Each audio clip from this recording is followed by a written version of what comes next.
This is a robbery. 81 minutes. That's all it took to pull off the largest art heist in history. That and some very incompetent security. It was about 1:24 a.m. on the 18th of March 1990 when a couple of blokes dressed up as policemen were led into the Isabella Stewart Gardner Museum in Boston's Fenway district. The two, let's call them security guards on duty, were marched down to the basement, gaff taped to a pipe and what looks like some kind of workbench. One of the cops announced, "Gentlemen, this is a robbery." Over the next hour or so, these masters of disguise proceeded to rob the museum of 13 artworks, even smashing the protective glass on a couple of Rembrandts and crudely cutting the paintings out of their frames with a Stanley knife or a box cutter. All told, the estimated value of their haul is approximately $500 million in today's market, so I guess to be fair, probably only about $20 worth back then. Now, even though there was a shitload of media attention and even a $10 million reward offered by the museum for the artwork's safe return, they've never been found. A few points to ponder about this crazy heist. They succeeded by utilising a little bit of planning and luck and a couple of incredibly inept security guards. Just dumb shits. Isabella Stewart Gardner created her museum by converting her own residence. She hoped that it'd be used to provide education and enjoyment to the public forever. She died in 1924, so it was a while ago. It's been around for a while. After this, the museum fell into a sorry state of financial disrepair, and costs were always cut wherever they could be. So towards 1990, the museum's shithouse security was well known to Boston's criminal types. Later, it would be reported that the museum was simply just a sitting duck for a heist. Note the date and time, 18th of March at 1:24 a.m. Now we're in Boston, so a large Irish community, and what was on the day and the night before? St. Patrick's Day. So no doubt a lot of the police force were otherwise occupied. Now these crooks tricked the guards into letting them in under the guise of responding to reports of a disturbance related to the aforementioned St. Paddy's Day frivolities. The names of the guards are Rick Abbott, who was 23, more on him later, and Randy Heston. I think that's how you pronounce it. Now once the fake police were in, they bundled the guards downstairs, shut off the pathetic excuse for a security camera setup, then got stuck into their mission. It was all over within an hour and a half, not even. They left at 2:45 a.m. They were even bold enough to make a couple of trips out to the car with the art. They should have done it in one go, just like when we get the groceries out of the car and lug them inside. At all costs, one go. Abbott and Heston remained in the basement until around 8:15 a.m. when the change of shift guards called the actual police. They stole some great stuff, but they fucked up. Fucked up. The thieves ran straight to a few of the museum's greatest possessions. Rembrandt's only seascape, Christ in the Storm on the Sea of Galilee, his A Lady and Gentleman in Black, Vermeer's The Concert, another Rembrandt self-portrait sketch, 5 sketches by French master Edgar Degas, a Manet, an ancient Chinese bronze vessel. They also took a bronze finial, probably thinking it was gold, when they had trouble with another painting. Here's a real baffling bit.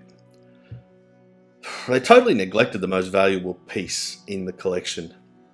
Titian's The Rape of Europa was left completely unscathed.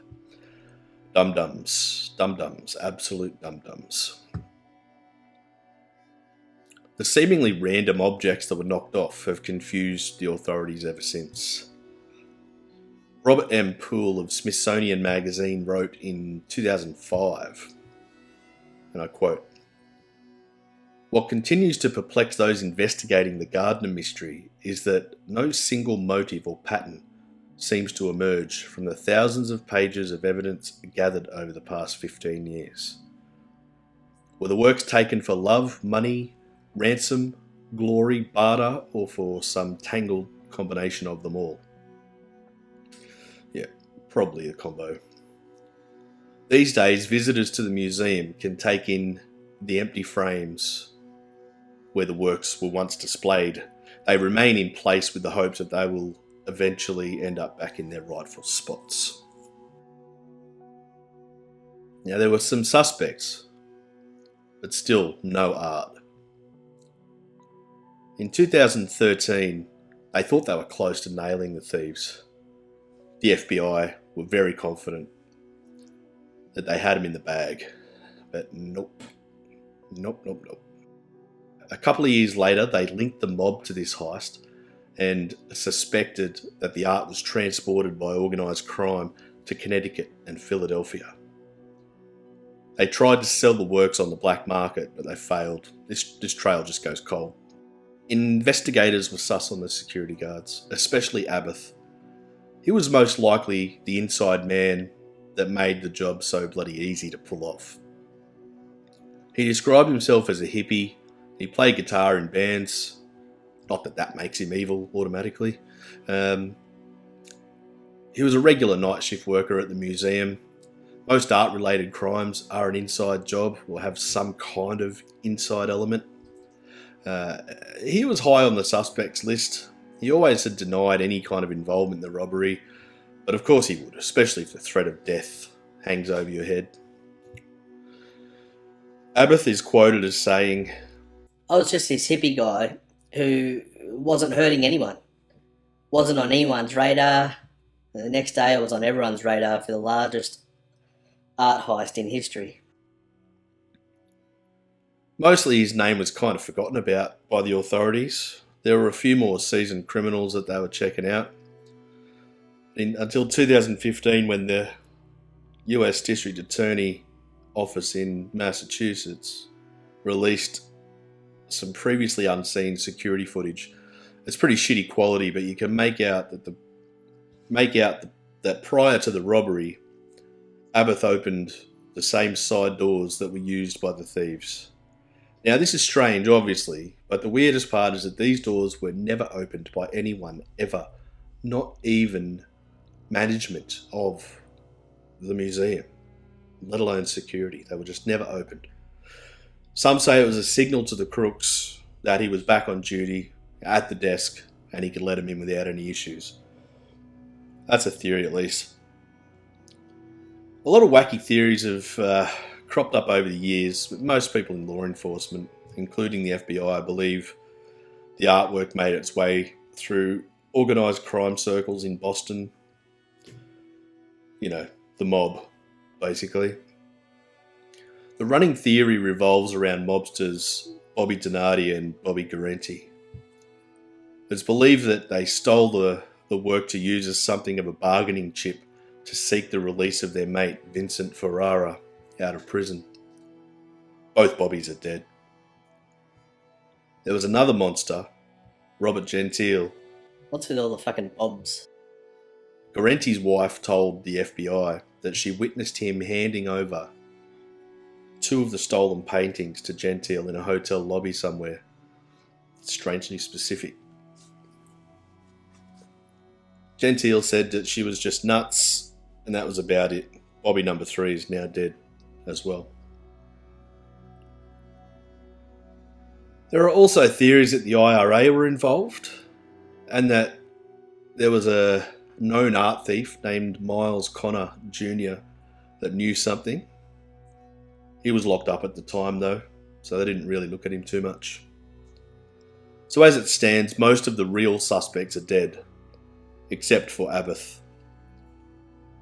There's no sign of the artworks, and that's about it. Honestly, I wish they'd get cracking on Rick Abath some more. He was young, struggling, and a payoff from a crook would have seemed like an easy thing for him to buy into at the time. 25, 50 grand, let us in, say nothing, away you go kind of thing. I don't know. It's obviously speculation, but have a look at the photos of him tied up. A bloody toddler could have gotten out of that. It's just a bit sus to me. Anyway, that's a brief history of the robbery at the Isabella Stewart Gardner Museum. There is a very cool documentary on Netflix called This Is a Robbery. Check it out. I think it's 4 or 5 parts or something. It's a little bit long-winded, but it takes you through everything. And if you don't end the viewing of that thinking that Abath has something to do with it, at least as far as letting the crooks in, then yeah, I don't know what to believe, but it's great. But anyway, thank you for watching this, and please subscribe, share with your mates, and it'll keep this trainer rolling. I hope you enjoyed the painting too. This building that I'm painting, this side door that I'm painting is the side door that the crooks got in via of this Isabella Stewart Gardner Museum. I like painting subjects like this because it's got nice shadowing. It's static, but it still tells a bit of a story. Yeah, so check out the Isabella Stewart Gardner Museum. I've not been there in person yet. I plan to, absolutely. It's on my list. Can't wait for that day to come. It'll be good. But hopefully with the artworks back in place, I doubt it, but hopefully, fingers crossed, eh? But no, thank you for listening and watching, and I hope to see you again soon. And subscribe, like, share with your mates, comment, whatever you want. I look forward to it. Thank you. Bye, guys.